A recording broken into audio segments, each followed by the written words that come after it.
जय गुरुदेव। वशिष्ठ जी आगे कहते हैं कि पंचभूतों की तन्मात्राएं जगत के बीज हैं। उन पांच तन्मात्राओं का बीज आदि शक्ति माया है, जिसका परब्रह्म परमात्मा से व्यवधान रहित साक्षात संबंध है। माया से ही परमात्मा जगत का बीज बनता है। माया की निवृत्ति होने पर वह सदा अपने विशुद्ध रूप में अनुभव में आता है। माया ब्रह्म से सूर्य की धूप और अग्नि के ताप सदृश अभिन्न है। इस प्रकार माया, पंचभूत, पंच तन्मात्राएं आदि सभी ब्रह्म ही हैं और उन्हीं का कार्य रूप यह त्रिलोक भी ब्रह्म ही है। शून्य अर्थात असत्ता की काल्पनिक सत्ता भी पर ब्रह्म की वास्तविक महासत्ता पर ही आधारित है। जैसे श्वेतता की सत्ता हिम की सत्ता पर ही आधारित है। चिन्मय असीम ब्रह्म आकाश में जीव आकाश असत्य होता हुआ भी स्वप्न अथवा मनोराज्य में निर्मित नगर की तरह सत्य सा प्रतीत होता है, अर्थात अविभक्त होते हुए भी विभक्त सा दिखता है। जैसे स्वप्न में बिना बनाए ही नगर आदि सब कुछ स्वतः बन जाता है, ऐसे ही महाआकाश रूपी परमात्मा में स्वतः स्वभाव सिद्ध जगत बारंबार उदित और विलीन होता रहता है। जैसे स्वप्न सृष्टि अपने अधिष्ठान स्वप्न दृष्टा से अभिन्न है, वैसे ही यह दृश्य जगत भी अपने अधिष्ठान ब्रह्म से अभिन्न है। असीम प्रकाश स्वरूप चैतन्य मणि ब्रह्म का सत्ता मात्र स्वरूप ही यह संपूर्ण विश्व है। जैसे स्वप्न में स्थिर मनुष्य अपने को पथिक के रूप में भ्रमणशील देखता है, वैसे ही चित्त, लिंग, देह, स्थूल शरीर आदि की स्वकल्पित प्रतीतियों को धारण कर भूमा जीवात्मा अनेकानेक शरीरों में भ्रमण करता है, जो अवास्तविक मिथ्या कल्पना मात्र हैं। वह परमात्मा ही यह व्यष्टि और समष्टि रूप जगत है। सत्तात्मक परब्रह्म का ही विराट रूप और उसी उपादान रूप परमात्मा में अधिष्ठित होने के कारण ही यह जगत सत्य रूप लगता या भासता है।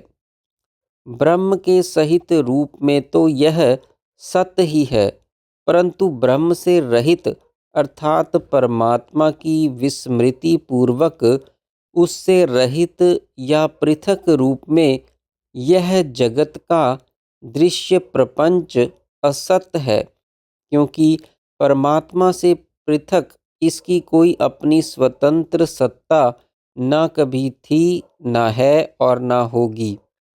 परमात्मा विस्मृति पूर्वक दृश्य प्रपंच का यह परमात्म शून्य रूप ही सर्वथा असत है।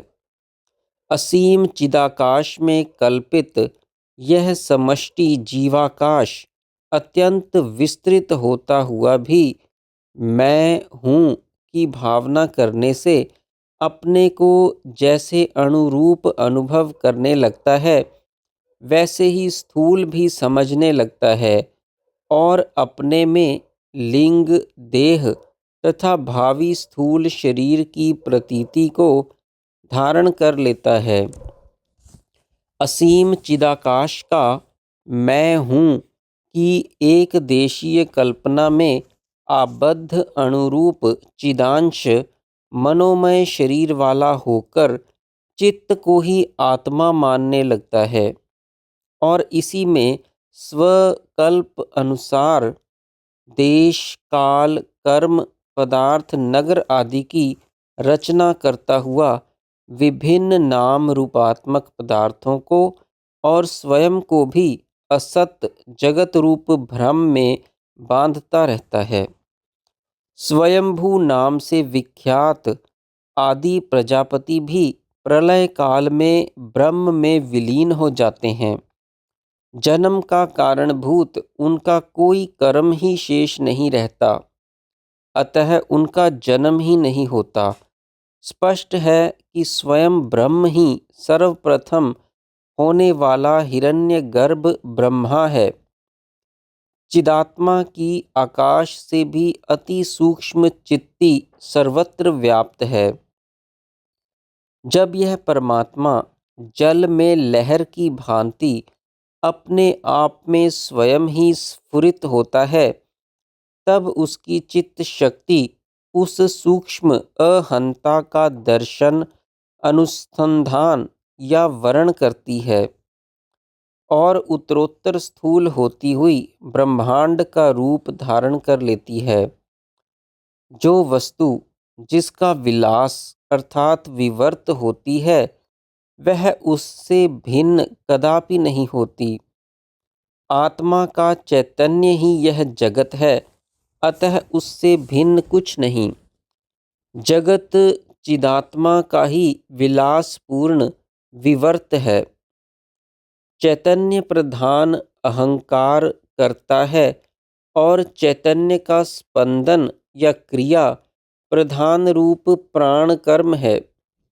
दोनों में कोई भेद नहीं है, क्योंकि कर्ता का अपनी क्रिया से कोई भेद नहीं होता।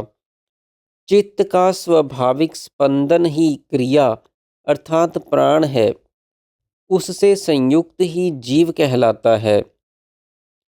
इस प्रकार जीव और जगत में भी भेद नहीं है।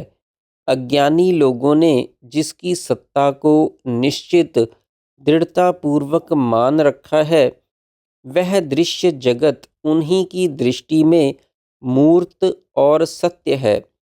अतः उन्हीं की भावना के अनुसार उसमें विकार आदि हो सकते हैं, परंतु आत्मज्ञानी की दृष्टि में जो जगत निराकार, असत्य, अव्यक्त, चिन्मय आकाश रूप ही है, उसमें आत्मा से पृथक विकार आदि की प्रतीति कैसे संभव है। चेतन आत्मा अपने स्वरूप में कोई विकार न आने देकर ही विचित्र व्योम, व्योम से उत्पन्न विलक्षण स्पंदन रूप वायु, फिर तेज और फिर जल तत्व बना। वह जल तत्व कूप आदि धरती से प्राप्त होने वाले जल से भिन्न होता है, क्योंकि पृथ्वी की सृष्टि तो बाद में हुई। फिर वही चेतन स्वर्ण, रजत आदि धातुओं से पूर्ण पृथ्वी देवता, असुर, मनुष्य, पशु पक्षी आदि के शरीर भावों को प्राप्त हुआ। स्वयं ही प्रकाश रूप होकर सूर्य चंद्र बना। स्वयं ही जड़ दृश्य स्थावर में अहम भाव करने से सुषुप्ति रूप हुआ। वह चिन्मय महाआकाश ब्रह्म ही अविचार दशा में स्पंदनशील प्राण आदि में आत्म भाव से स्पंदी अर्थात संसारी हो जाता है। फिर मैं चेतन ही हूँ, इस प्रकार चैतन्य विचार का उदय होने पर वह पुनः अपने स्वरूप भूत चैतन्य में ही प्रतिष्ठित हो जाता है। इस समस्त रचना, स्थिति और विनाश में वह अपने वास्तविक स्वरूप से रंच मात्र भी विकृत नहीं होता। यह जगत अद्वितीय चिदाकाश की शून्यता है। यह ब्रह्म रूप से सत है और पृथक जगत रूप से असत है। यह जगत चिन्मय वायु का स्पंदन मात्र है, चेतन रूप अग्नि की उष्णता है। यह जगत चिदार्णव रूपी जल का द्रवत्व, तरलता या लहर है। चिन्मय इक्षुदंड का रस माधुर्य है। चैतन्य हिमराशि की शीतलता है। चेतन रूपी ज्वाला की लपट है। चिन्मय सरिता की तरंग है और चिदघन स्वर्ण का बना हुआ कंकण है।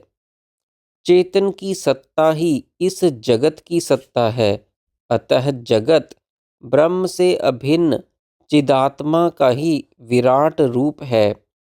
यदि साक्षी रूप तराजू के एक पलड़े में सृष्टि के समस्त दृश्य वैभव को और दूसरे पलड़े में स्वप्न को रखकर विचार बुद्धि के कांटे पर तोला जाए, तो दृश्य वैभव या तो आकाश रूप शून्य असत्य होगा अथवा ब्रह्म रूप में ही स्थित सत्ता मात्र होगा। जय गुरुदेव।